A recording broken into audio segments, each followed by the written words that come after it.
Yo, what's poppin', all my peeps? It is I, your host of the most Renaissance man who always thinks he can, and champion of the peeps, Patty Pitts, back in the yard of streams for another episode of Pitts and Sarah's Wrestling Show, where we take no nights off. And you can't have Pitts and Sarah's Wrestling Show without the best of the West. You can't forget about Sarah Marshall. What's poppin', girl? Hey, yo. Hello. How old are you too? Hello. I I can slap a tornado. want to respond, but I don't know the second word, the verse. I can dry up a sea. Yeah. Okay, I can dry When up I a sea. live Yeah. for the moment. Is that Then on I iTunes? learned ain't no in me is the words. Woo! That's something that my sister and I just randomly sing all the time. Like, I don't know. Like, we'll just be like, I can slap a tornado. Like, we just say it randomly for no reason. I'm looking up right now. That's what happened today. Hence why I told you what my nephew said. That was the funniest thing that he. In case you guys are wondering, which you're not, but I'm gonna tell you anyway. I was singing that, and then I said it to my nephew because just to be silly. I was like, I could slap a tornado, and he was like, okay, so when you see a tornado, go like this. I was like, okay, I will do that. I will make sure I do that. Thank you for your help. It's gonna be a fun episode. We're already off to a nice roll here. It's gonna be a fun episode today because we're not talking about what's going on in the wrestling world. We're talking about what's going on in the wrestling streaming world with the review of the Cody Rhodes American Nightmare documentary. I watched this, I would say, about 2 weeks ago, according to X or Twitter, whatever we're calling it. Just call it Twitter. I'm calling it Twitter. I'm playing it up, Sarah. And I watched it, and immediately following it, I was like, I need to talk about this on the show. To be honest, Cody Rhodes was always just a wrestler I liked and was a fan of. During his time in WWE, I followed it a little bit when he was in Alexandria, outside of Alexandria, as we say here, and building up his own name. And then when he came back, I obviously grew to love him. But this documentary, like, God, I just had to talk about it. And I told Sarah to watch it. I told all the peeps that follow the show to watch it too. Bernard even messaged or tweeted at us that he watched it and said good recommendations from the champ. So, Sarah, I thought we'd just talk about the entire thing today on the show because not only you watch it, but you're like the biggest Cody Rhodes fan and longer Cody Rhodes fan than I am. So I'm going to give you a chance to go on about one of your boys. I know we're kind of on like opposite ends of the Cody fan spectrum because I go back 15 years and it's like, you became a big fan over the last handful. So it's like, it's interesting. Well, it'll be interesting to see like, what you have to say, because as I told you when I watched it, a lot of it was not new information to me. So it was a good documentary though, so I am excited to talk about it. And we can't just talk about it right away. We have to build up to it. We have to continue one of my favorite portions of the show. It's time. Don't be a lemon, be a rosebud. Don't be a lemon, be a rosebud, Sarah. We obviously have to start off the Thursday show with our lemon and rosebuds of the week. For anyone who's tuning in for the first time, welcome. And 2, rosebud, our best thing from this week in wrestling. Doesn't have to be just WWE. That's why we have the Thursday show. And then the rose is good, lemon is bad. So, let's just start things off. Sarah, I've been rambling here. What was your rosebud of the week? JD McDonough. I would say his match against Sami Zayn was so good. I still have to rewatch it, but it was so good. And like I said when we talked about Raw on Tuesday, that it felt like a very good coming out party on the main roster for JD, and then I just like that they're finally, after months of speculation and kind of wanting to see it happen, they're finally having JD more involved with the Judgment Day. So even though I'm not thrilled about the idea of them possibly ending the Judgment Day, I do like this new added element of JD. So I love it too. I love the fact that they're finally putting him in. It's a no-brainer decision on how to build him up on the main card. Throw him with Finn Balor, an all-time pal. Put him with the Judgment Day. Fits his character aura with the darkness of being the Irish Ace. I just, it was awesome. I like how they ended it too. They ended this week with he wasn't with them because I think we said that on the Raw Rewind. It's initiation. Yeah, he wasn't with them, but he wasn't against them. Nexus. You're either with us or you're against us. Against us. And I was with them only partially because I was not a stan of Heath Slater or Tarver. So Tarver? Wasn't it Michael Tarver? Wasn't that the other one? There's one in there that I don't know, and I think it's him. It's because he kind of like left after a while, but okay. Yeah. I'm trying to find my rosebud of the week, the details to it at least. But I'll just kick it off here with the banner. My rosebud of the week, you mentioned WWE. I'm going to mention the company that's on my shirt. It's AEW. The secondary company, you mean? As Triple H said? I would say 1B. I'm just quoting Triple H. So. You're just trying to rub 2 sticks together right now. That's what you're trying to do. That creates fire. So there circle gets a square. I am so, after watching Dynamite last night, it's just, I love AEW so much. WWE to me is, what wrestling is. It's the standard, all that. But I love having my own little thing and the difference of it. And the way they're building up the Wembley card is, I would say, a better job than I thought they would do. Because there was so much time where everyone's like, what the hell is going to be on this match card? There have been no matches announced. We're getting closer. It's now 2 weeks now. And it makes sense why they did in a way, because the buildup and the people that they have announced are just insane. I mean, last night, the ones I can think of, so I can't find the full match card, but they have Stadium Stampede, which is basically just an all-out war throughout the stadium, Sarah, with Blackpool Combat Club, Claudio, Mox, and Yuta, and then they're going to find 3 partners because they're going to face off against the Best Friends, Trent Beretta, and Chuck Taylor, and then Freshly Squeezed Orange Cassidy, the Lucha Brothers, and Eddie Kingston. Eddie Kingston is Trent Beretta still being a thing is crazy to me. What? How long has he been going? A long time. Really? Because I remember he... Huh? Was he in WWE? Yeah. As who? Yeah, is his Twitter handle still Trenty Locks? Is that what his Twitter handle is? I don't know.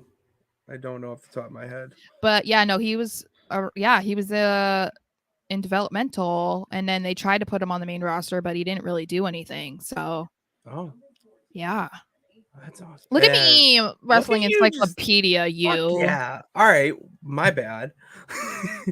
They have that match. Then they got Jericho Ospreay was announced last night. Kenny Omega and Kota Ibushi, Hangman Page versus the Bullet Club Gold, Juice Robinson and Jay White, and Hiro Takeshita. I don't know his first name, but it's Takeshita, and the Callis family, all that. And then we have the Bloodline in WWE, which is cinematically overall the best story in wrestling. But you need that comic relief, that other story, that B story. Think of like a TV show. Like there's a A and B story. This is the B story of wrestling. MJF and Adam Cole. They're going to main event All In. Not only is that what they're doing right now is great, but to have Adam Cole main event a pay-per-view of that magnitude where in WWE he was pretty much kicked to the curb. I love That's it. not It's a true. feel-good story. He left. Yeah, but he was never gonna. The whole point was he wasn't seen as a man. Well, it's because he didn't want to work with Vince McMahon because he knew that Vince wouldn't propel him the way that There you NXT. go. Well, I'm just saying he wasn't kicked to the curb, but I don't. It's the same reason like Johnny Gargano left. I don't blame him.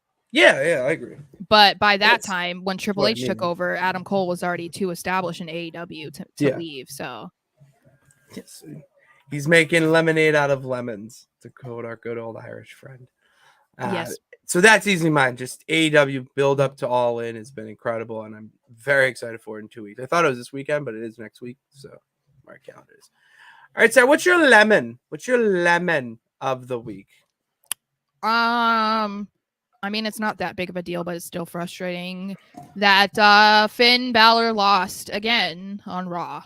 It's very frustrating. I know it was to our boy Cody, but again, it's a pointless match that Finn didn't need to win or lose, and Cody didn't need to win. So, and then learning that Finn has lost 80% of his matches this year, it's very frustrating. So it's just kind of like it's like the same issue that I have with Imperium minus Gunther is that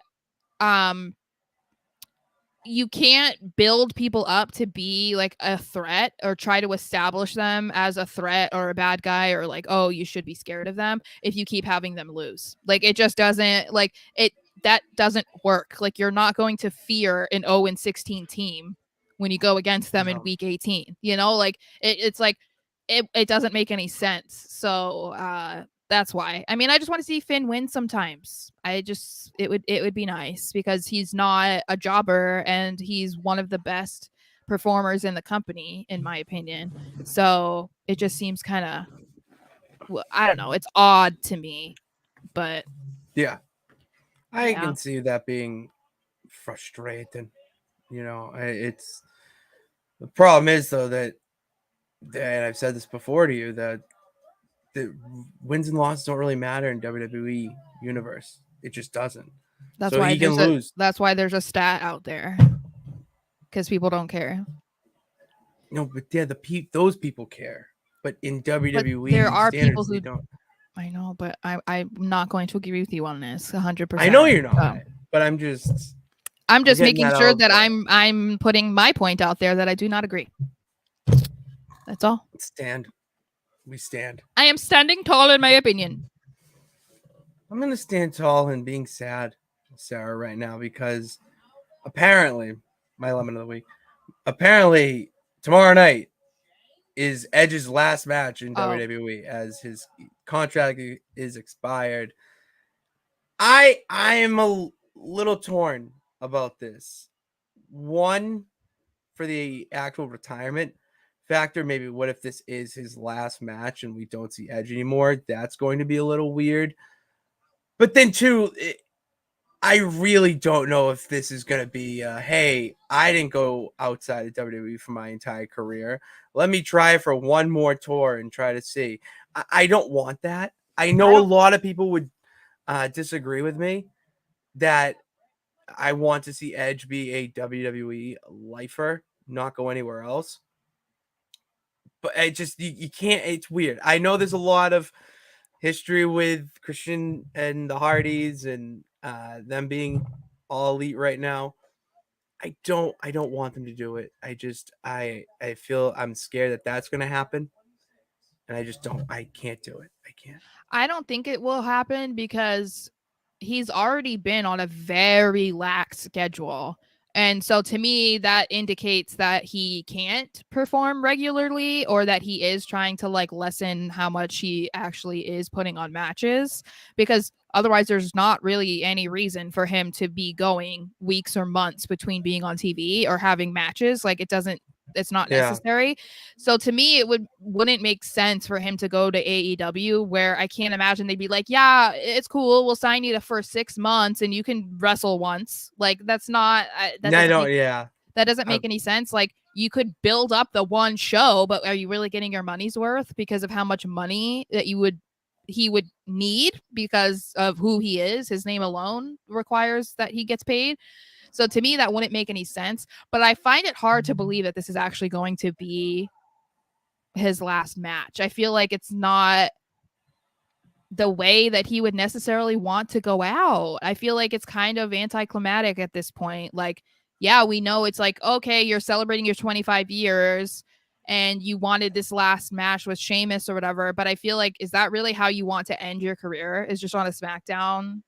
Like, I don't know. It just kind of, the last one did. I don't know. It just feels like it should end more. I don't know. You want him to have the moment of where he rides off the sunset. Has Yeah. that moment where it's like, this is it, definitive. I'm done.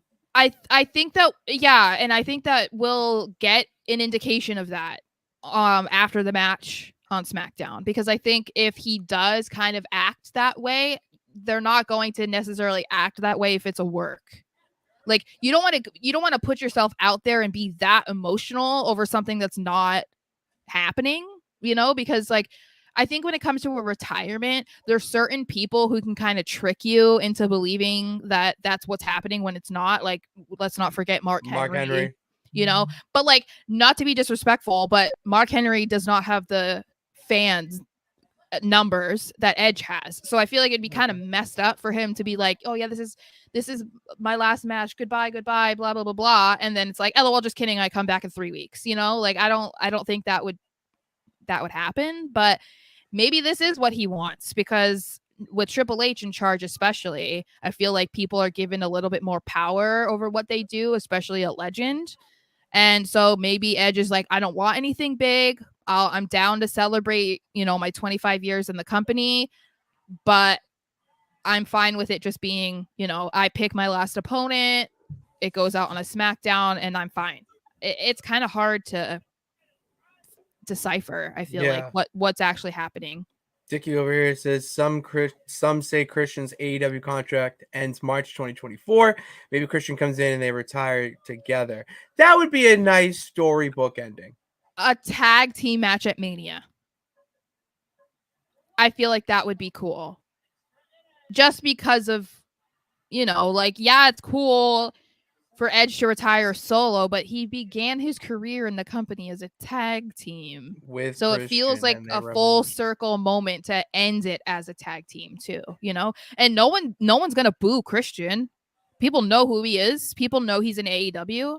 People don't give a, you know, we just watched the Cody documentary and Cody was like, what if they don't remember me? Or what if they're going to boo me because, you know, I was the opposition? No, they don't care. Everybody knew who you were, except for the children, obviously. But like, yeah, but it's a different world.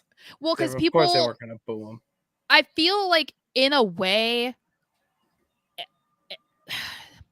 like the divide between I only watch AEW fans and I only watch WWE fans, it's a big divide, I would say, but it feels like it's more so the people who are not willing to even entertain the other side, to be like, okay, I hate AEW, but it's a lot of the time it's someone who hasn't watched it ever, or at least not recently. And the same thing can be said about AEW, because a lot of people jumped ship when AEW was started because they were kind of in a weird era in WWE at that moment. Yeah, and so then they were like, AEW is what I want, so I'm going to stick there and I'm not going back to WWE. But then they still shit on the company now. And it's like, it's so different than it was 4 or 5 years ago.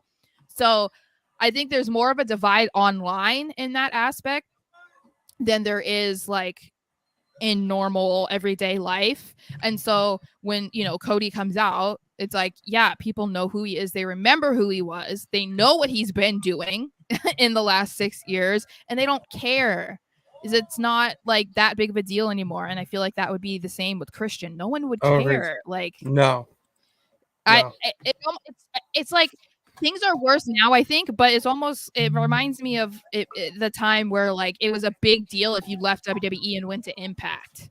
Yes. Like, that was when people were raging because it was like, oh my God, I can't believe you did that. And it's like, in a certain way, people feel that way a little bit, but not as much, I feel, because a lot of the people who end up leaving WWE and going to AEW are people that most people forgot about or felt they deserve better. So yeah, it's a little different. Yeah, yeah, so I'd it's agree like with that. I you would don't agree with get that. mad because it's not. It would be different if it was like I don't know, like a huge fan favorite that left WWE and went to AEW. Like I'll let's give say like if Cody never left WWE, if he left now and went to AEW, the world would go on fire. Yeah. But that's because it would be like, what the fuck, you know? Yeah, But I would say it, a good. Oh, I would say a good person to go on the other side of WWE to AEW and it worked out for him would be Tony Storm. I think she's yeah. thrived Well, yeah. there where she would not be getting the level of treatment in WWE that she's. Well, and I think in a way she was again in that weird time where Vince didn't give a fuck about the people who were big in NXT and coming up to the main roster. It's almost like he held a grudge against them or something because like They weren't his kids. I don't blame Adam Cole for what he did. I don't blame Johnny No. Gargano for doing what he did, or even Tony Storm. Like, I understand why you wanted to walk out because, yeah, Vince is set in his ways, and unless you are a top star or who he thinks will be a top star, he's not going to book you the way that you want. And there was for a long time a huge difference between people and how they were doing really, really well in NXT. And then when they got to the main roster, they were invisible. So I don't blame them at all for doing that, No, I totally agree. I don't blame them in that sense. Get some comments before we talk about our boy today. We got David in the house.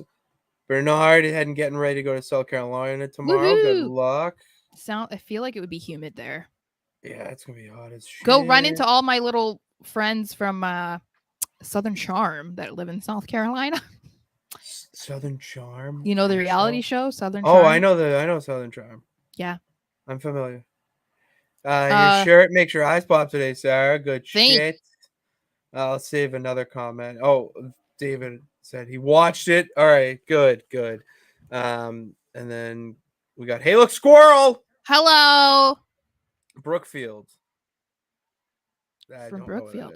I don't know where that is. Is that in Massachusetts? I've never heard of it. Maybe it's funny. out there near Freetown. I don't know. I haven't. That's a place. I haven't lived in Massachusetts in so long, so I'm like I never learned like all the cities and stuff besides like the main ones that I obviously know about. Yeah. No, let's see. We got more. No, it's good. All right. Banner. Yeah. Whoa! It's Cody Rhodes. That's what we're talking about today. It is the Cody Rhodes Show. We're breaking down the American Nightmare documentary on Peacock. If you have not tuned in yet, please do. Because spoiler alert, we're gonna talk about it the entire episode. So, but okay, it was awesome. I could say a lot here. I could ramble on, but it was so good, Sarah. And I haven't watched a documentary like that in a while. The closest thing I would say to it are the Dark Side of the Ring documentaries with how well they're produced and just the little backstage personal nuances that you're not going to find on an article on Twitter. In an article on Twitter. I love those type of stories and learning more about who the person is behind the character of the wrestler. It was really good. And I thought we had to talk about it on the show.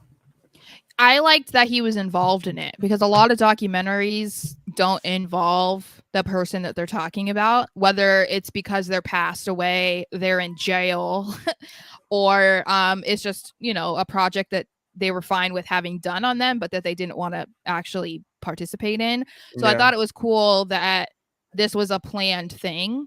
And I'm sure it was mostly,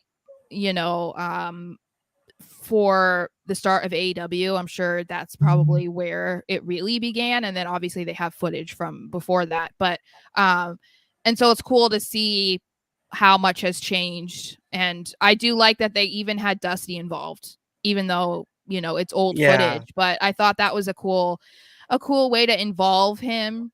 Absolutely. Because they allude to him and talk about him so much that it felt right that he had to speak in it as well. It was great how they could coexist. Those clips in the documentary to show Mhm. how much Dusty really cared about Cody. I didn't know a lot about their relationship outside the business, and to learn about Dusty, how great of a father he was, a man, all that, it just makes you feel good. And it's nice to see that, not Yeah. just from the stories I've read and watched and whatnot in the wrestling business. It's nice to see that there's an old school guy who was a decent family man who cared about his kids, and Well, you know, and the thing is Cody got lucky because, and I say lucky like, you know what I mean, but because I don't think he was planned. Dusty was older oh yeah, when Cody was born. So I'm you gonna know, twist he was her. at the end of his career basically. So that's what I mean by he got lucky because he wasn't on the road, and back then I mean, even just going into the early 2000s, even just like 10 years ago, their schedule was brutal. Oh yeah. So, you know, Dusty wasn't around to see Dustin and any of his other children grow up because he was so busy. And then of course they got divorced and whatever. So he got lucky that Dusty was able to retire at the age that he did and be around to watch him grow up and like nurture him and help him, you know, be that dad that like Dustin didn't get. And I don't mean that Mhm. in, but you know, obviously Yeah, I they agree. fixed that. But yeah, I think sometimes people question people having children when they're older, but I think this was like the perfect thing for Cody and for Dusty. I couldn't agree more. I mean, the fact that he said my dad drove me to school every day, that was, I wouldn't expect that, especially Hmm. with the traveling schedule and whatnot, and how he's a coach of the football team at all his wrestling events. Hmm. Incredible. It was just, oh, I loved it. Before we actually get into who he is, I want your thoughts on this, because it's this reoccurring theme of the desert. He's walking through the desert throughout this, picking up the different versions of him, and then walking through the forbidden door, and then the famous line of the forbidden door swings both ways. I love this as a nice little segue piece in the documentary, a little bit of imagination come to life. I love the symbolism. I think that it's uh one of the more relatable parts because I think, you know, there's certain things, of course, when you hear about anybody's life that people can relate to. Like you relate a lot to his relationship with his dad. I can't relate to that because I was raised by a single mom. So like I can't relate to having this really close relationship to my dad and like whatever, you know? So and I feel like the desert thing, I feel that can be interpreted in any way that you want, of struggles that you've gone through in your life to finally get to a point that you've always dreamed of. And so I think it was important that that was throughout the entire thing because he has been like walking through the desert Like alone? aimlessly. Yeah. And so I think that I don't know, it was just like a good added part, I think, because like I said, it's universally relatable for people. And yeah, it told his story very well, and like you said, in a symbolic way. Like it just made sense that they went with that idea. It's just because you don't, he would literally did everything on his own. I I mean, he was know. his own man, but he had this family back, like supporting him and all that. But he just kept getting pushed down, or being prejudged as Dusty's kid, which that was another whole theme to it. It was just, it's insane. It was Well, just, and I think that was a part that more people needed to see because that was something that he touched on even when he was wrestling in high school, that people would be like, beat Dusty, and it's like, I'm not Dusty, you know. yeah, And I think a lot of people felt that, you know, the Miz talks about when he first came to OVW that he got in the ring, it was just like killing it, and they were like, there's no way you've never wrestled before. And a lot of people just believed that because of who his dad was, that his dad was very involved with training him and developing him. And it's the complete opposite. Dusty yeah. wanted like hands off of him completely. And so I think that's something that a lot of people didn't know, because when you think of a second generation, you think of being taught firsthand by whoever your legendary parent was. And especially since Cody had the luxury, that some people didn't have, like Mr. Perfect and Curtis Axel, have his dad around for when he did start wrestling professionally. So it's like most are going to assume, oh yeah, he probably learned all that from Dusty. No, not at all. Like the treatment that he talks about that the NXT Dusty's kids got is not what he got at all. He got the complete opposite, but not in a bad way. It was just that he wanted to make a name for himself. He wanted to do it on his own, and Dusty was there to just be the connect. Be his dad. And be his dad. Be his support system. Yeah, but like to be Virgil. Like he was Virgil to him. He wasn't Dusty Rhodes. It was like, he's in, and I, in a way, I respect that too. And I'm sure, maybe that was his plan all along. Like, okay, if I have a son and my son wants to do what I did for a career, maybe he always planned on, like, I don't want to be involved. I don't want to train them. Like, I can help them along the way, but I don't want to be like teaching them everything, Yeah. But I wouldn't be surprised if he knew maybe it was because of how kids were, like beat Dusty. Like maybe it's because of that too, that he's like, if you want to be a wrestler, you're going to already be looked at and compared to me enough. I don't want to be more involved to make the comparisons even worse, because if people knew that he was trained and learned from Dusty firsthand, then imagine the comparisons and the things that people would say would be far worse, because it would be like, it's bad enough that you're Dusty's kid and we have to keep talking about it, but then you also learned from him and you did this and you did that. It's like, it'd be too much, I feel. And that's why I feel like in a way I respect Dusty for like having that mentality, because I can't imagine it was easy to just sit back and watch your son learn a business that you perfected, And one thing that I related to with this was the hands off. It's just, you have to be your own person in this world, and your dad or parent, whoever it may be, family, who are connected, you could use them and they could train on you, and essentially they could mold you into something that they want. But is that really what you want at the end of the day? And I've learned that in my life, hands down. Doing the sports thing, but then realizing, no, this is what I want to do with the wrestling podcast and wrestling content, whatnot. Growing up, wanting to be the sports guy on the desk and the play-by-play.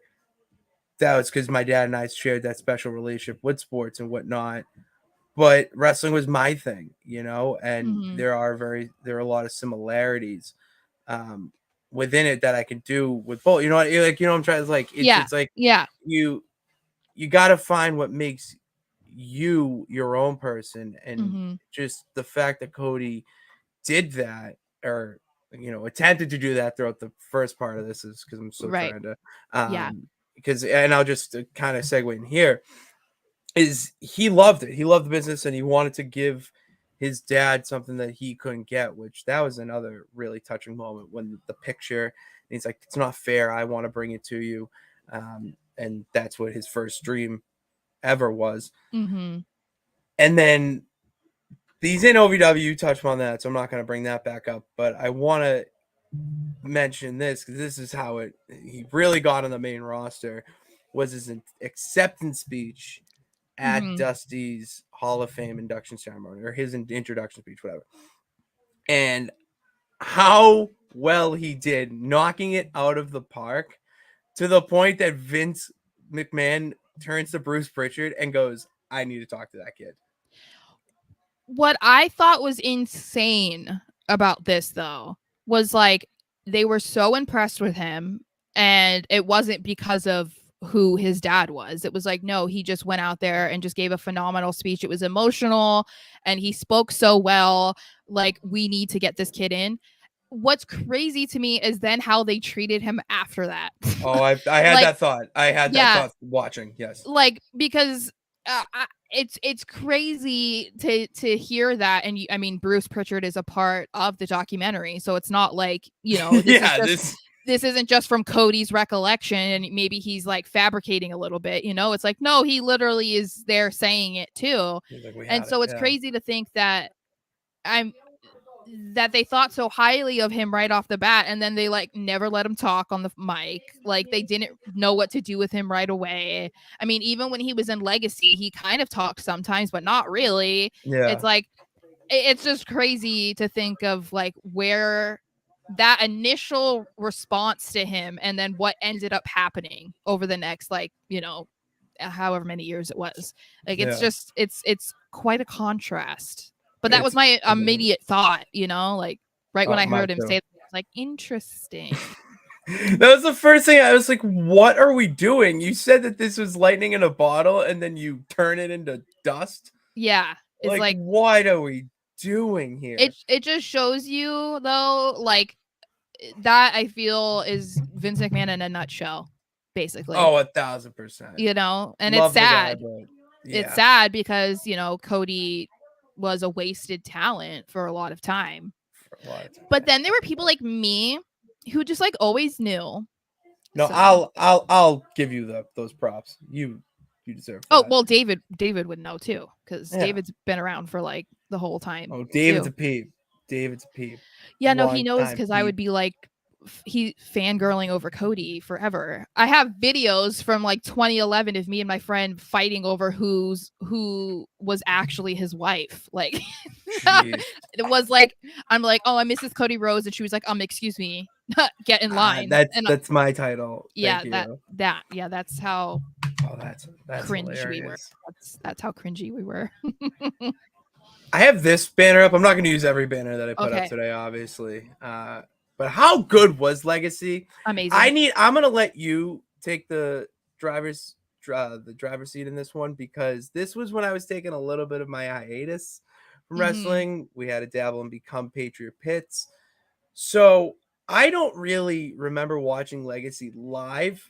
I love how good were they for the people? I thought it was the perfect way to, first of all, they were all second generation, right? But like no one really ever talked about that with Randy Orton, and I think part of it is because he looks so different than his dad, and he, not just that, but like his character was nothing like Cowboy Bob Orton. So it's like when you looked at Randy, you didn't immediately think Bob Orton, you know, but like when you looked at Cody, when you looked at Ted, you immediately saw their dads. Not to mention like their names are very iconic, you know. So I thought it was a really good way to, first of all, for them to be mentored by a guy like Randy Orton, who at that point was legendary, but went on to become even more legendary, and to use their status of being a second generation superstar in a positive way, but obviously they were a heel faction, so it was almost like they were using it as like, I'm better than you because like this is in my blood. Like, do you know who my dad was? You know, like those types of things. And I felt like it was the right way to go about it, because I think most people assumed that, okay, well, the easiest way for you to go about this is to ignore the fact that your dad is this person, because you don't want to be compared to them. You don't want to live in their shadow. You don't want to constantly be like, oh, you know, like as Cody says in the documentary, I don't want to always be Dusty's kid. I want to be Cody. Like I am Cody.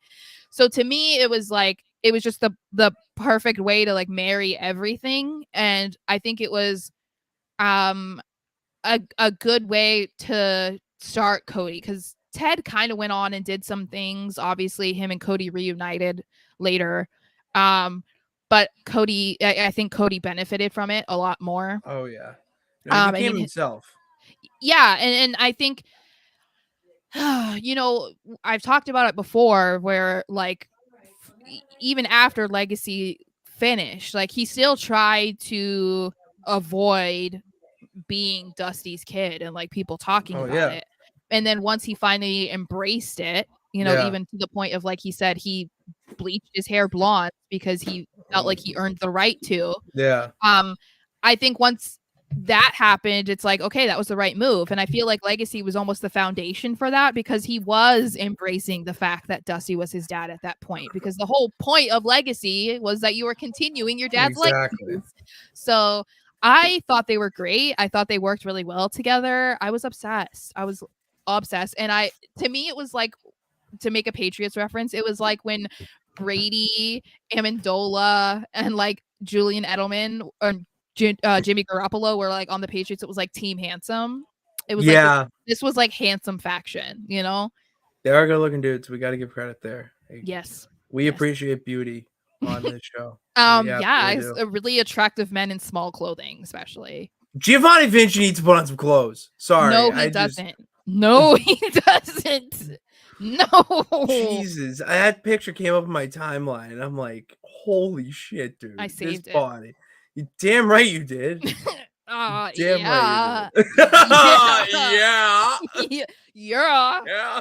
On. I gotta get it. That was me. I had to do it. Yep. And we're talking about good-looking people. I can't. We're talking about sex-positive things here. Oh my god. God, how dashing was dashing Cody Rhodes? Amazing.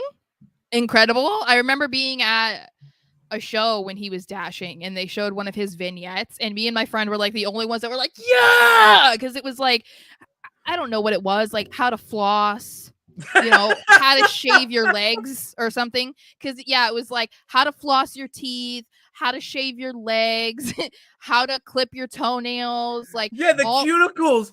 That fucking clip had me dying. I was like, Cody Rhodes is saying this right now. I was so obsessed. I'm glad to hear, like, I think it was The Miz that said, you know, like how great the vignettes were, and I'm like, yeah, they were amazing because people hated him so much, and that was an era too. I remember he was on NXT and it was like the first women's NXT because that was when NXT was a show. Yeah. And they literally had a kissing competition and it was with Cody because Cody was so handsome that of course the girls were going to want to kiss him.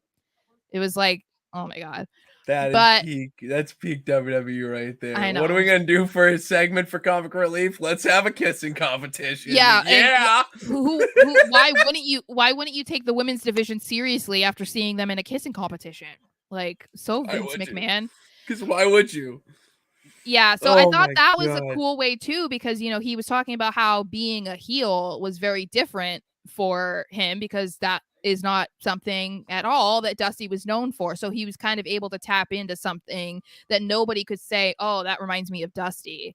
And not to mention, not I don't mean to speak ill of the dead, but Cody's a very good looking man. His father was not. So this is not something that, like, you know, I felt like you had to take advantage of the fact that Cody was attractive. So it made sense, you know, and that was, I met him when he was dashing for the first time in 2010.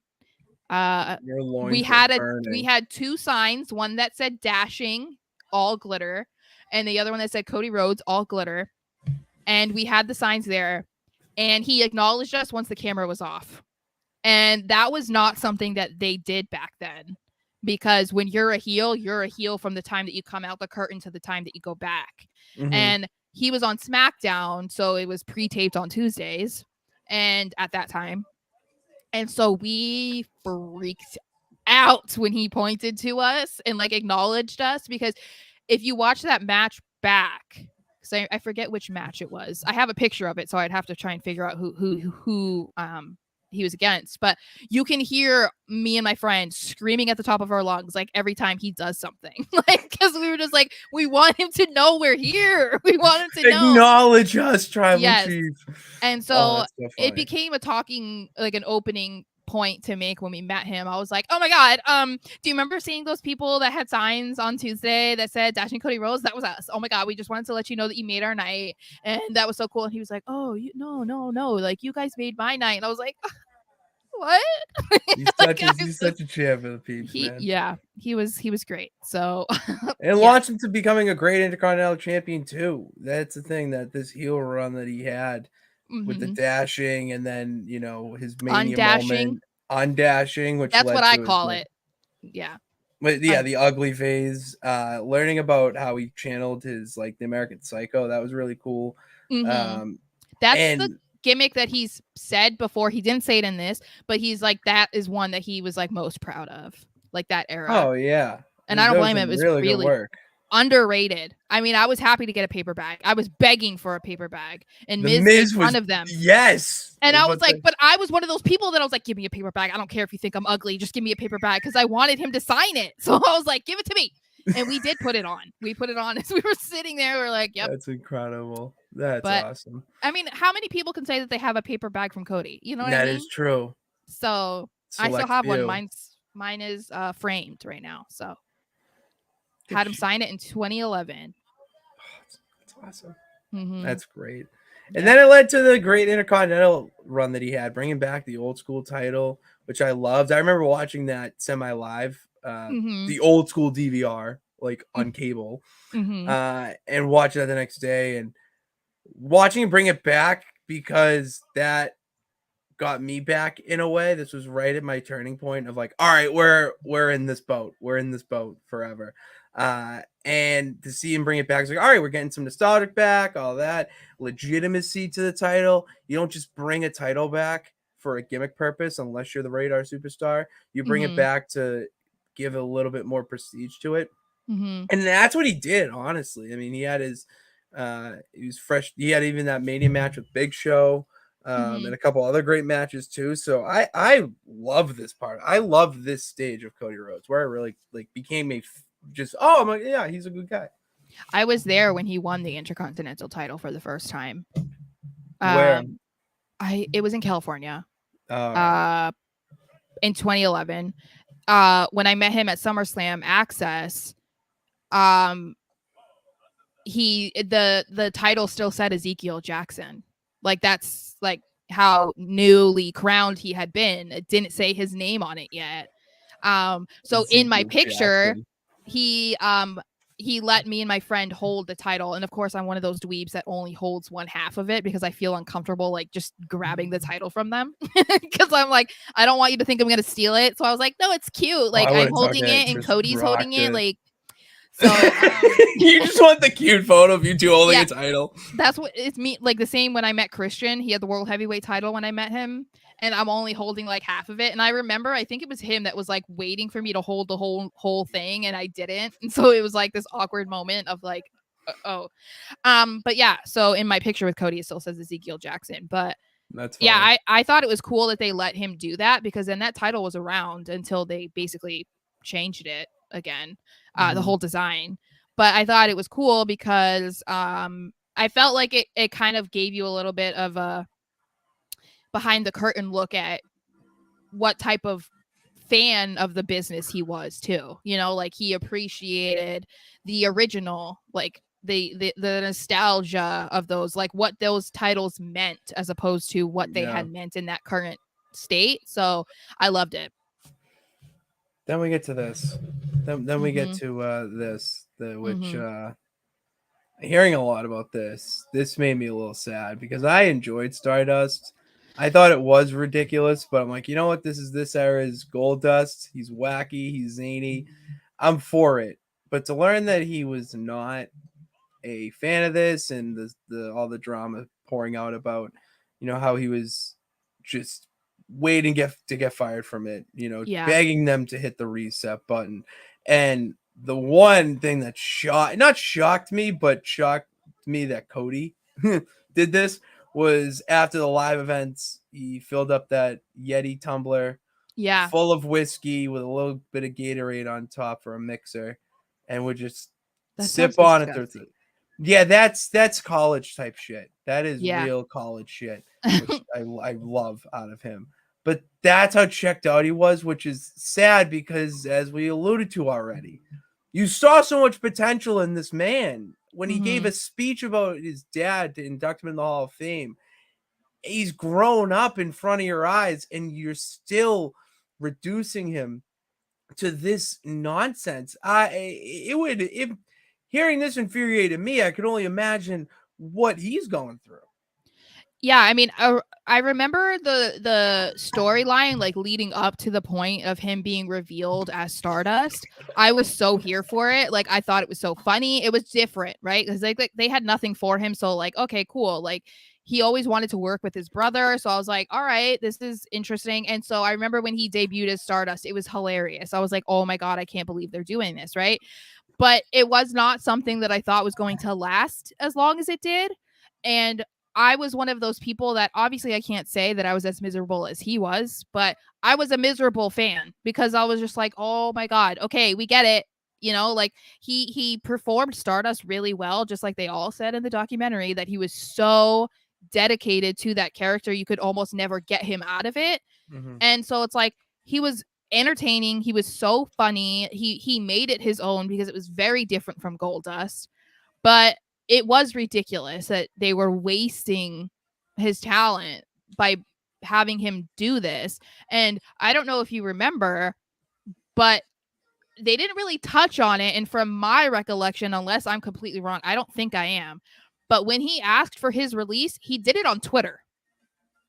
Like, that was how fed up he was. He like tweeted it out before it was even like official. So he was so done that he put it out there before they even like came out and was like, we've granted his release. I think I vaguely remember that. I remember seeing this like I'm done. This is not like I vaguely remember a tweet Cody Rhodes sending out and reading some sort of Sportskeeda Ringside News article about it. You're not completely wrong about that.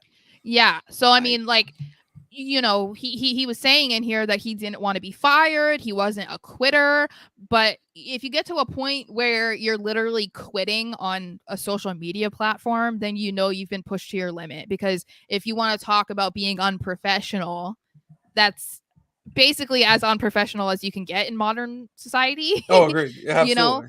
So I felt for him because obviously you've heard about it since then. And like I said, a lot of this was not new information to me, but hearing him talking about it and just like visibly seeing his frustration even now, because when he was talking about it, when this was filmed, it's like, it's almost like he reverts to that time period, like that mentality. Like he's still frustrated about it this many years later. So I definitely felt for him because I was feeling similar, like I was frustrated for him.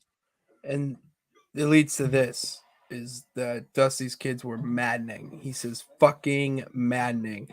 And it's because I have a thought about this that I throughout the segment part of the documentary was that when this is going on, he's just going through the worst time of his career, Stardust, rock bottom, and his dad in the minor leagues essentially for WWE is grooming the next crop of main event talent: Seth Rollins, Roman Reigns, Kevin Owens, Sami Zayn, Charlotte Flair, just to name a few. Bailey, Sasha, all those guys and gals.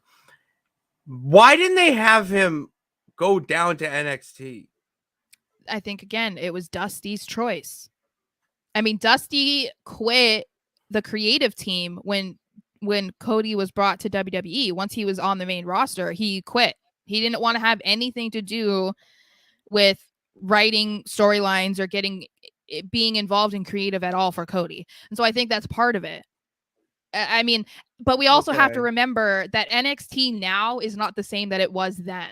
It was very new back then. So it wasn't considered like a refresh, like, that they've done with several people recently. I mean, even Finn went back down to NXT to have like a refresh. Yeah. That wasn't something that was ever considered then, because especially at that point it would be like a demotion because they weren't having main roster talent go down to NXT. The goal was to get these people onto the main roster. So like in my mind, would that have made sense? Absolutely. But at the time it wasn't even a conversation. Like I know, that's crazy. That's crazy that we just thought of that now as wrestling fans and even the company to be like, hey, this is not a demotion.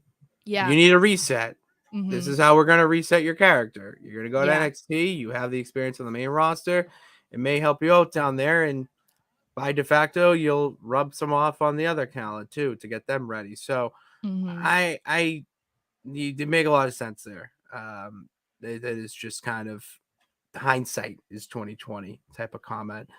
But then he leaves. Cody leaves and opens the forbidden door, which I love this part of the desert. We already talked about that, so I'm not gonna go back to it, but I love this part of the documentary because I didn't know any of this. I knew bits and pieces. I knew he wrestled Kurt Angle. I knew about the list, which, um, you know, was really ahead of its time, It and blew up Twitter. I it remember. blew up Twitter with the Yeah. amount of, we'll say, accomplishments, bucket list goals on that list. Well, and who was on the list? Oh, Is, there like, were a lot of big names, yeah. like Chris Hero. Like, Yeah. I haven't heard that name in so long. Like Chris Yeah. Hero, the personal ring announcer. Well, he was a had, big Buck. team at that time He was too. huge. Chris Hero Yeah. was massive. Mhm. Roderick Strong being like a big name on that list I know. to us is cool, but you know, to now it's like Roderick Strong. But and that's what's different about Cody that I love so much is that he was free. He didn't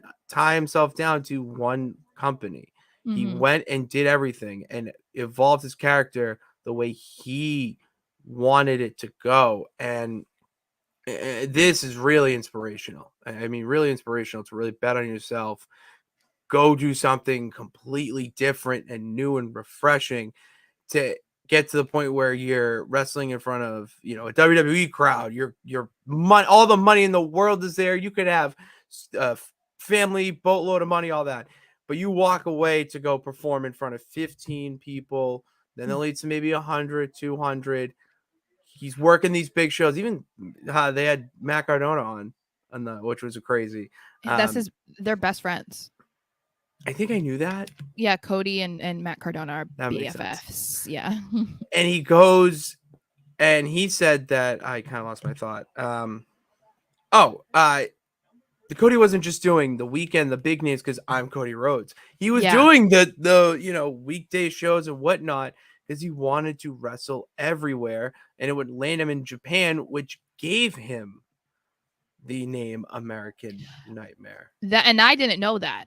I didn't know that it was Look New at that! You Japan. learned something That new. yeah, I had no idea about that. So that was cool because that was like one thing that I learned from Nice. this. But You got one thing.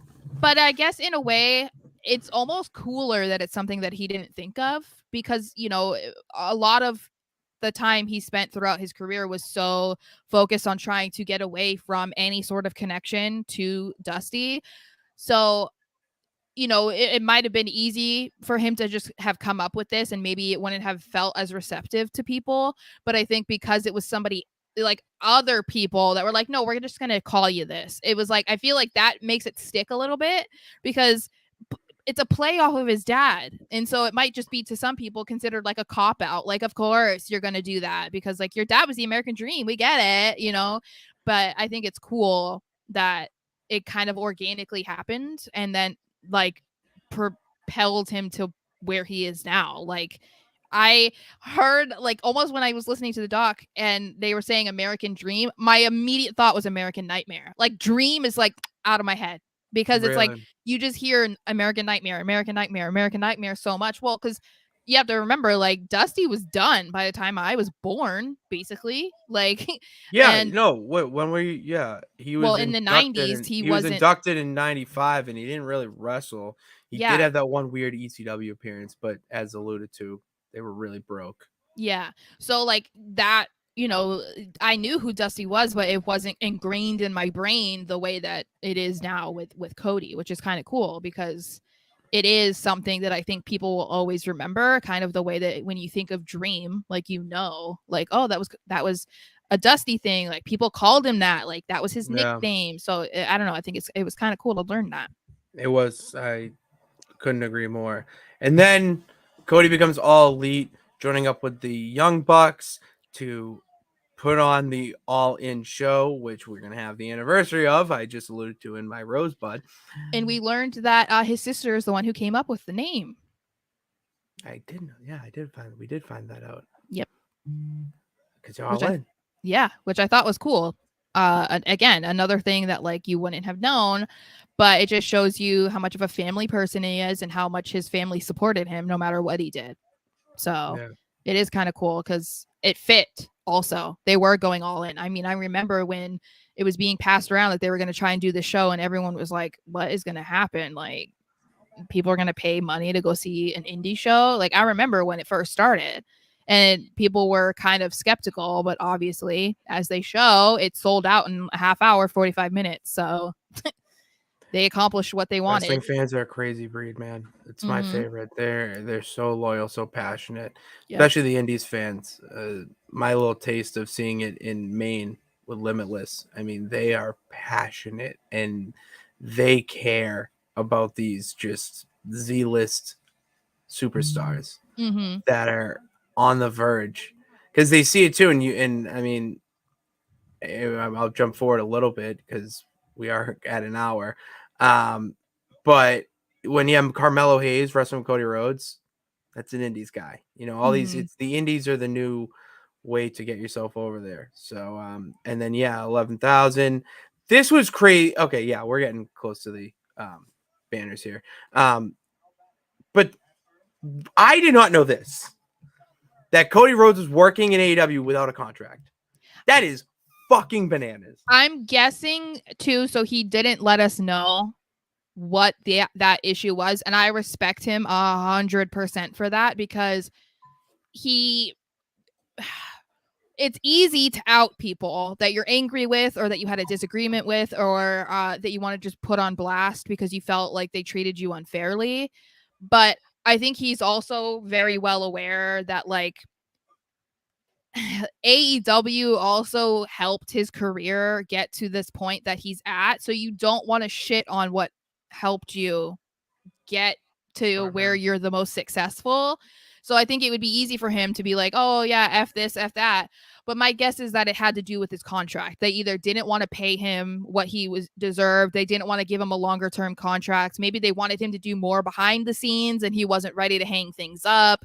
I'm guessing it's something like a disagreement about his contract because we saw how difficult it was for him to leave WWE as Stardust. You know, I can't imagine it was an easy decision for him to walk away from a company that he started that was his baby. Like, I feel like it would have had to have been something big for him to just be like, yeah, okay, I can leave this and I feel fine about it, you know? And then the executive, or her role was executive vice president. He leaves that role and then shows up in the rival company on their Super Bowl day against their top guy. And It was just like unfucking believable. it's such a contrast too between how he left being received by the fans in AEW to like the complete opposite to how WWE fans have responded to him at that Mania and since he returned. Because, I mean, he wasn't well liked for a majority of his time on screen in AEW. And I think part of it is because of his connection to behind the scenes work. I think that's why people had a hard time with wanting to cheer for him because they knew how much like power he had backstage. That's why, probably, yeah. Yeah, and I think that people don't like that because it's like, okay, well, yeah, you're going to write yourself as the champion all the time. Yeah, you're going to make yourself a number one contender, or yeah, you're going to be the main event. You're going to get this, you're going to get that. Whether or not he did that, I think people just jump to the assumption that, yeah, you're in charge, so you're going to do what's best for you. Yeah. And I don't know if you've seen it, but when he's talked about his time as an executive, that he felt like he wasn't mature enough, that he had no right being put into that position when he did. And again, it's another thing that you can like commend him for because there's not many people who can reflect on something that they did and seemingly did well and actually admit that no, I wasn't ready, I wasn't qualified. Yeah. Like, and so it's cool to hear that. And then, you know, that he's back in WWE and he gets to just live the dream that he always wanted, which was to be a WWE superstar, a WWE wrestler, and not with all of that extra stuff behind him, you know? Mm-hmm. Yeah. And as it's going, he's rising to the top, and then he tears his back. Oh my gosh. And I had to skip over a lot of that stuff. Oh, I love watching it for the not in the sick way, in the way of like a car wreck. I look at it like it was like a car accident on the highway. You can't look away from it I because you're can't so look at intrigued. like surgery, blood, guts. I can't. Oh, I didn't look at. That's what I mean. That's what I mean. Yeah. I had to like fast forward through that, like, because then why do you have to Yeah. give us a close up of him getting an IV?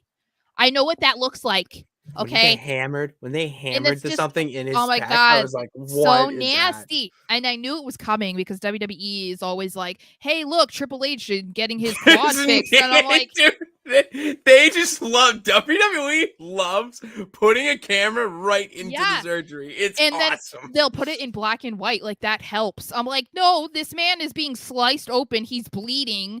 I mean, and Cody said that when they first cut him open, that he was squirting blood for like 2 minutes. And I'm Oh, like, why didn't they get that on camera? I don't What want were to they see. doing? I don't want to know. I don't want to see it. I don't want to know anything about this. So I was like, fast forward, fast forward, fast forward, fast forward.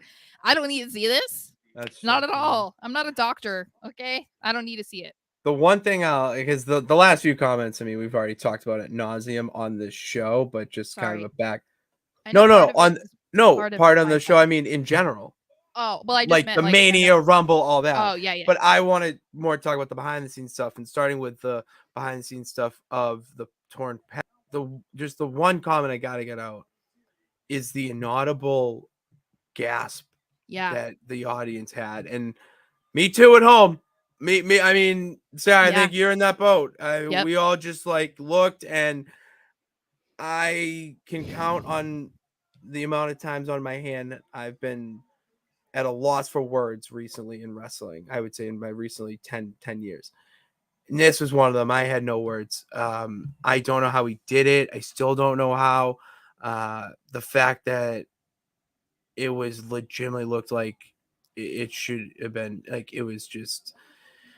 It looked like it almost should have been amputated. Like it looked Yeah, like it was that's dying. kind of I Yeah. thank you for helping me find the words there. Amputated. It just what he went through in the match.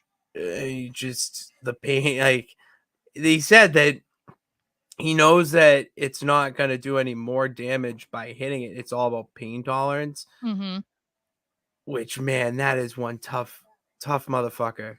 If he could just get in that ring and hit that. And at one point he said after he hit the Cody Cutter, and in the doc they freeze frame on it, nice picture, and he hits like I was gonna vomit. And I don't even want to be in your shoes. I get it. I empathize. Yeah. Like, oh. What I thought was crazy about it too is like obviously wrestlers performing through an injury is nothing new. I mean, we know a broken freaking neck. Like that's something with Kurt Angle that you'll forever associate. Or, you know, Triple H blew his quad.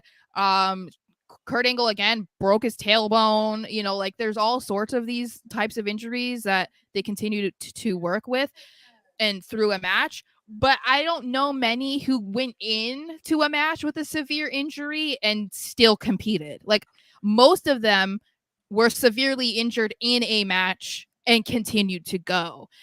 Triple H didn't walk into a match with a blown quad and then was like, nope, I'm gonna do it. So like Cody, it's like that's fucking crazy. Oh, it's insane. And again, I know I've dropped it a lot, but it's just I feel like it's a word that very much fits Cody. It's like it's so respectable of him to have put the business above himself, but including the fans in that, because he was like, people paid to come here, and he's very well aware at that point that there were a ton of fans that specifically were there to see that match, to see him. And so the fact that he was like, I don't want to let those people down. Those people came to see me, to see Seth, to see this match.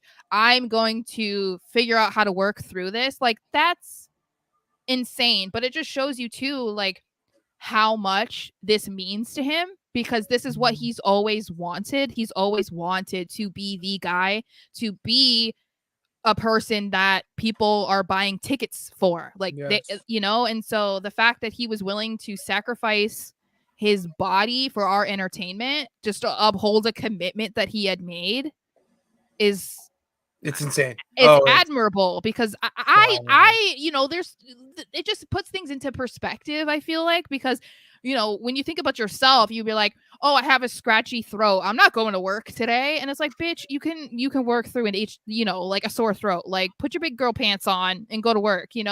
This dude blows a muscle off the bone. Looks like his arm is literally hanging on for dear life. And he's like, no, I made a promise and I uphold my promises. It's like, what? Like, it just makes you kind of like reconsider things in your own life. Oh, it really does. Total inspiration for Yeah. that. It's mind-boggling. And then the fact that he comes back from it stronger than ever, turns at the Rumble to win it, which, I mean, we've already talked about here. But then I'll end it with this, because this was the moment that I think Cody established himself as the American Nightmare in WWE. Where you main event WrestleMania against Roman Reigns, the Bloodline. It's your first main event. Everyone's behind you. Everyone thinks you're going to win. Your family's there and everything. And then I'm the worst. I started laughing when they get to the slow-mo of him losing, because you're just like, no fucking, like, of course, this is how they're going to end the documentary. With the spear and whatnot. And I'm going to be a contrarian here. I am very happy that he did not win at WrestleMania. I know, we talked about that. It's funny because we have like our evolution of mindset regarding that result, because it's all on the YouTube channel. Because when we first got on and talked about it, we were so heartbroken and we were like, this doesn't make any sense. Like, F WWE, F Vince McMahon, like, this is so stupid, blah blah blah. And we were like, this is his moment. And then once we kind of were like, out of that like knee-jerk reaction, emotional part of us reacting, we were like, no, wait, it makes sense. And it's like, as the time goes on, like, it makes more sense. And so, as heartbreaking as it was, and I felt for his family, because it looked like they didn't know. Oh, they didn't know. When Brady's yelling ref as Solo is attacking him, like, yeah, they definitely didn't know, which again, I think is a cool aspect, because like, I don't know if I were Cody, if I would be able to just be like, yeah, by the way, I'm not winning. Like, I don't know if I couldn't tell my family. I would keep it secret. I feel like I would want to tell them, because I would feel bad about them being disappointed. I'm saying for me, like, I'm kudos to him. Yeah, I'm playing. And I think that's what made it sadder, was because you could see their genuine disappointment and sadness that he didn't accomplish it. But again, I'm sure, just like Cody, like, he knows that his time will come, and when it does come, it's going to be so much more satisfying than had he won only a year after he returned. And 7-8 months of that year was spent outside because you injured yourself. So yeah,